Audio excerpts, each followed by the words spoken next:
Selamat pagi anak Bapak semua. Ya, Bapak harapkan semua anak Bapak di pagi hari ini udah siap untuk belajar dengan baju seragamnya. Baiklah, pada hari ini kita pertemuan yang kedua kalinya yaitu mempelajari bidang studi sosiologi ya. Semalam kita udah membahas tentang pengertian dan ruang lingkup kelompok sosial. Baik, yang mana yang dikatakan kelompok sosial adalah perkumpulan beberapa orang di suatu tempat dengan tujuan yang sama, dengan keinginan yang sama, dan telah mempunyai peraturan-peraturan yang telah ditetapkan atas persetujuan bersama ya. Baik, pada pagi hari ini kita masuk aja materi kitab hari ini, yaitu proses terbentuknya kelompok sosial ya. Yaitu proses terbentuknya kelompok sosial ya. Nah, yang pertama itu, yang kedua yaitu faktor terbentuknya kelompok sosial. Nah, baiklah, kita pelajari terlebih dahulu yaitu proses terbentuknya kelompok sosial. Terbentuknya kelompok diawali dengan adanya kontak dan komunikasi sosial yang menghasilkan proses sosial dalam interaksi sosial. Jadi, proses tersebut muncul di lingkungan masyarakat karena kita sebagai individu merupakan makhluk yang tidak dapat hidup sendiri. Berarti kita hidup saling membutuhkan ya. Artinya melalui kelompok sosial akan terbawa individu satu dengan yang lainnya semakin erat ya, dipersatukan dengan adanya sebuah kelompok tadi ya. Itu bisa kita sebut dengan proses terbentuknya kelompok sosial. Terus kita masuk yang bagian nomor 4, yaitu ya, lihat semuanya buku besar, buku cetak anak-anak ya. Yang nomor 4 yaitu faktor. Faktor terbentuknya kelompok sosial ya. Kalau kita lihat di sini ada 2 faktor kelompok sosial ya. Yang pertama apa? Yang pertama yaitu kedekatan. Ya. Yang kedua kesamaan ya. Yang mana kedekatan ini terbagi 2, yaitu kedekatan geografis tempat tinggal. Yang kedua apa? Yang kedua kedekatan geografis daerah asal ya.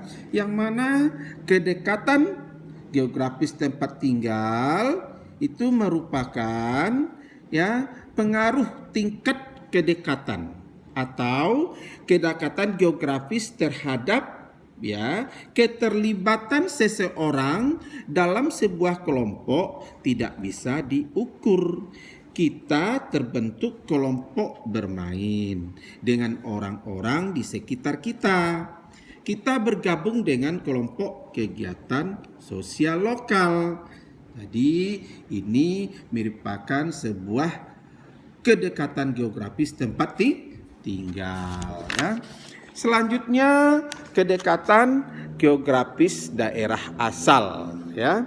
Yang dikatakan di geografis daerah asal di sini ketika seseorang merantau masih di daerah asal, maka akan semakin besar kemungkinan seorang individu untuk melakukan komunikasi ya, itu merupakan kedekatan geografis daerah asal.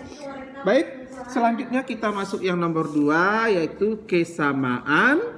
Ya, kesamaan ini terbagi atas 3. Yang pertama kesamaan kepentingan, kesamaan keturunan, kesamaan nasib, ya. Kesamaan kepentingan yang dimaksud di sini adalah kepentingan suatu kelompok sosial akan bekerja sama demi tercapainya kepentingan yang sama tersebut, ya. Yang kedua, kebersamaan keturunan, ya.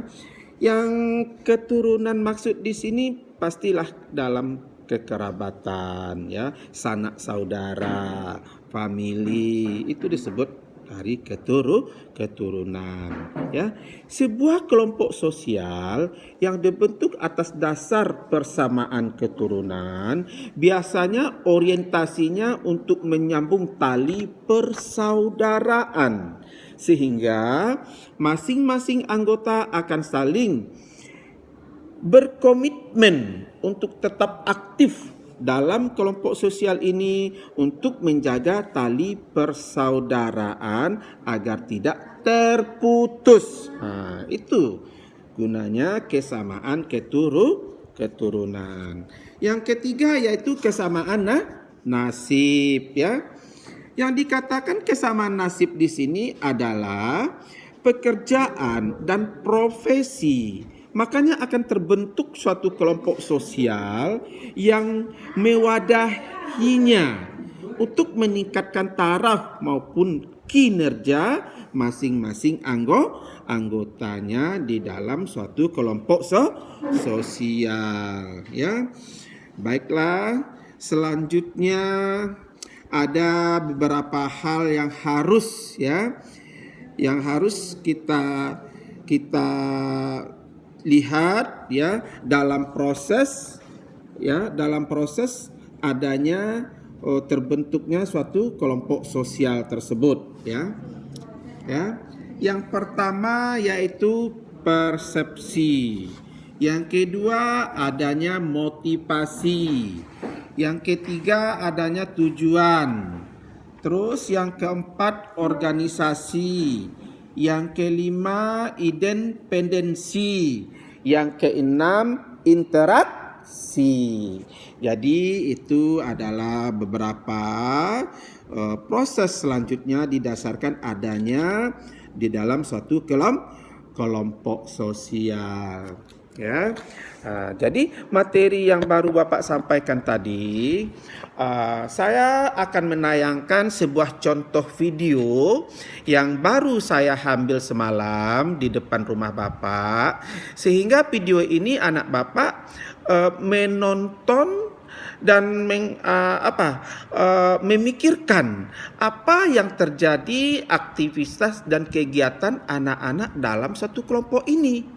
Ya, saya ceritakan, anak Bapak bisa menceritakan meskipun saya juga sambil video menceritakan, tetapi anak Bapak juga punya punya penalaran, punya pikiran untuk mencerna atau untuk menjelaskan proses kegiatan dan aktivitas anak-anak di dalam kelompok video yang saya tayangkan ini. Silakan anak Bapak tonton, karena pertemuan minggu ini Bapak cuma menjelaskan materi dan menayangkan video ini untuk diamati dan dipikirkan proses-proses terjadinya suatu kelompok ini, atau langkah-langkahnya apa, tujuannya apa. Silakan. Jadi belum berbentuk tugas anak Bapak cuma mengamati saja, ya. Disilakan ditonton video yang barusan saya ambil semalam di depan rumah saya sendiri. Selamat menonton.